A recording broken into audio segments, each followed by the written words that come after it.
Bahwa terhadap fakta hukum yang terungkap di persidangan meskipun tidak didalilkan oleh pemohon, perihal adanya surat suara yang terjeblos di desa Pangongsen, Kecamatan Torjun, Sampang, Mahkamah memperoleh keterangan dari saksi pemohon bernama Ahmad Usairi dalam persidangan Mahkamah pada tanggal 2 April 2024 yang menerangkan bahwa dirinya melihat ada pencoblosan surat suara oleh seorang ASN di salah satu TPS di desa Pangongsen, Kecamatan Torjun, Sampang. Terhadap fakta hukum persidangan demikian, pemohon tidak mengajukan bukti tertulis yang dapat membuktikan fakta hukum persidangan aku apakah telah dilaporkan kepada Bawaslu ataukah disampaikan kepada saksi TPS setempat, sehingga diajukan keberatan dalam formulir C kejadian khusus dan keberatan saksi. Saksi Ahmad Usairi juga tidak menjelaskan di TPS mana kejadian tersebut dilihatnya, karena dari keterangannya saksi langsung berpindah ke TPS-TPS lain di desa Pangongsen.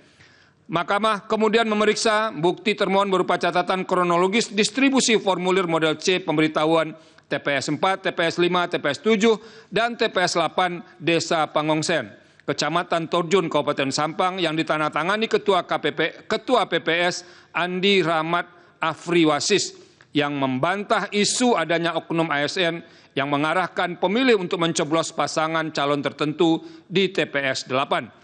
Menurut keterangan Ketua KPPS, pihaknya memastikan bahwa tidak ada oknum ASN yang mengarahkan pemilih untuk memilih pasangan calon tertentu di tempat pemungutan suara. Terhadap fakta hukum di persidangan dari saksi Ahmad Usairi ini, Mahkamah tidak bisa melakukan penilaian karena ketidakjelasan keterangan saksi dan ketiadaan bukti pendukung atau pembanding. Oleh karena itu, menurut Mahkamah, kesaksian Ahmad Usairi dalam persidangan tidak dapat dipertimbangkan lebih lanjut. Bahwa pemohon mendalilkan terdapat 23.000 surat suara yang dikirim via pos sudah terceplos dan terdapat 82.000 alamat yang tidak jelas untuk pengiriman surat suara di Kuala Lumpur, Malaysia.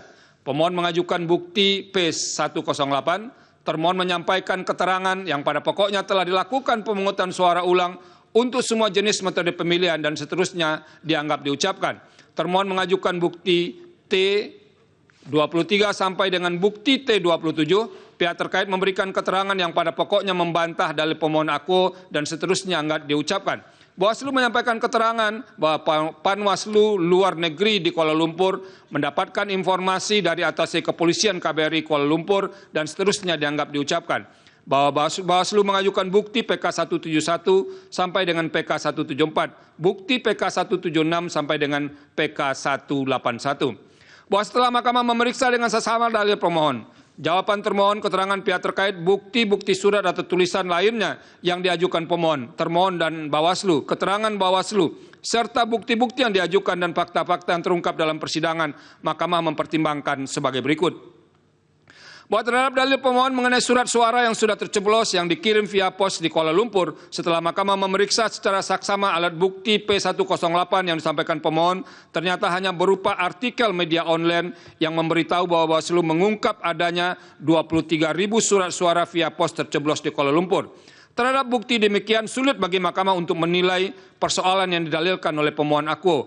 Untuk itu, Mahkamah memeriksa jawaban dan bukti termohon serta keterangan pihak terkait dan bukti Bawaslu. Bukti PK176 yang diajukan Bawaslu merupakan formulir model A laporan hasil pengawasan pemilu Panwaslu Luar Negeri Kuala Lumpur nomor 013 dan seterusnya tahun 2024 mengungkapkan kronologis ditemukannya surat suara telah tercoblos, yaitu dimulai saat kantor pos Malaysia melaporkan kepada atase kepolisian KBRI Kuala Lumpur, yaitu Kombes Polisi Juliarman EP Pasaribu, perihal adanya surat suara metode pos yang dikembalikan kepada pihak pos Malaysia.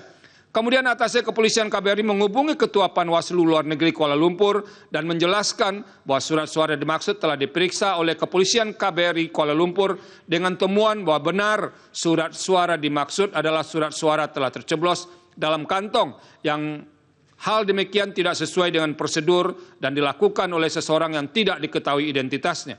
Dari hasil perhitungan yang dilakukan oleh Pos Malaysia, amplop surat suara berjumlah 1.972 amplop yang diantarkan oleh satu orang. Bahwa terhadap laporan hasil pengawasan pemilu, Panwaslu Luar Negeri Kuala Lumpur menerbitkan surat temuan nomor 002 dan seterusnya 7 Februari 2024 yang mengungkapkan bahwa patut diduga 1927 surat suara dikuasai oleh seseorang yang dikirim melalui pos namun tidak sampai pada tujuan karena alamat yang tidak valid. Terhadap temuan dengan pelanggaran pemilu ini, Panwaslu Kuala Lumpur mengeluarkan rekomendasi kepada PPLN Kuala Lumpur untuk 1, 2, 3, 4, 5, 6 dianggap dibacakan. Berdasarkan hal tersebut, maka Bawaslu membuat rekomendasi nomor 293 tahun 2024 kepada KPU yang pada pokoknya 1. Melaksanakan pemungutan suara ulang di seluruh TPSLN Kuala Lumpur. 2. Meniadakan pemungutan suara ulang dengan metode pos untuk seluruh wilayah Kuala Lumpur. 3. Melaksanakan pemungutan suara ulang yang didahului dengan proses pemutakhiran daftar pemilih untuk metode TPSLN dan metode kotak suara keliling sesuai dengan ketentuan peraturan perundang-undangan.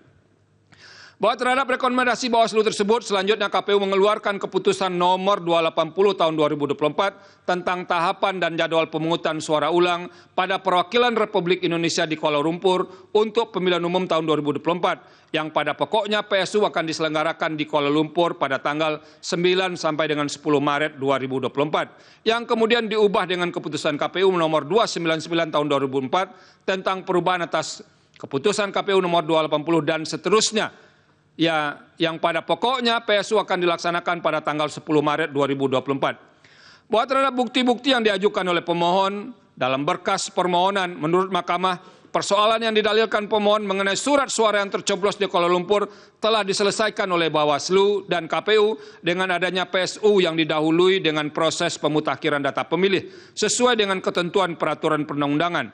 Selain itu, terdapat pelanggaran pidana pemilu berupa penambahan dan pengurangan DPT sudah ditindaklanjuti dan pelaku telah dijatuhi hukuman melalui putusan nomor 185/PIT dan seterusnya PN Jakarta PST yang diucapkan pada tanggal 21 Maret 2024. Oleh karena itu, menurut Mahkamah, dalil pemohon aku adalah tidak beralasan menurut hukum.